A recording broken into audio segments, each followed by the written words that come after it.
এক ব্যাগ রক্ত বাঁচাতে পারে একটি জীবন। সেই জীবনের পথ দেখাতে যারা নীরবে এগিয়ে আসে তারাই সমাজের আসল নায়ক। বিশ্ব রক্তদাতা দিবস উপলক্ষে এরকম ৩ শতাধিক তরুণ নায়ককে সম্মাননা জানালো কোয়ান্টাম ফাউন্ডেশন। যখন আমার 18 বছর হয় আমি তখন ইনশাআল্লাহ আমার নিজের জন্মদিনের দিনে এসে ব্লাড দিয়ে যাই। আমি জানিও না কারা আমার ব্লাড নিয়েছে, বাট আমি খুবই হ্যাপি। এটাই আমার মেইন উদ্দেশ্য একজন মানুষ হিসেবে, যে আমি কাউকে হেল্প করতে পেরেছি।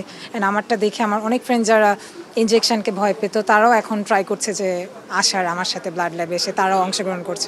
এ যেন এক গর্বের মুহূর্ত, তাদের নিঃস্বার্থ ভালোবাসার স্বীকৃতি। আমার সাথে যারা আরো রক্ত দান করতেছে তাদেরকে দেখতে পারতেছি, অনুপ্রাণিত হচ্ছে যে কত মানুষ আসতেছে রক্তদান করার জন্য। তো তারা সবাই তরুণ আমার মতো। যারা তরুণরা আছে তারা এরকম একটা ভালো কাজের সাথে যুক্ত থাকার কারণে সম্মাননা পেয়েছি।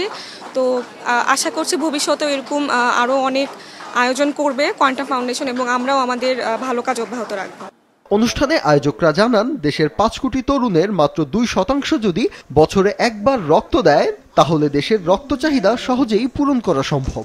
রক্তদানকে আরও জনপ্রিয় করার জন্য আমাদের আজকের এই তরুণ রক্তদাতা মিলন মেলা, আমরা মনে করি যে আসলে তরুণরা যদি এগিয়ে আসে তাহলে আমাদের দেশে কখনই কাউকে রক্তের জন্য ফিরে যেতে হবে না বা অপেক্ষা করতে হবে না। আমাদের দেশের তরুণরা বিভিন্ন সময়ে বিভিন্ন এই দেশের, এই জাতির, এই সমাজের বিভিন্ন প্রয়োজনীয় মুহূর্তে, বিভিন্ন ক্রাইসিস মুহূর্তে তারা পাশে দাঁড়িয়েছেন।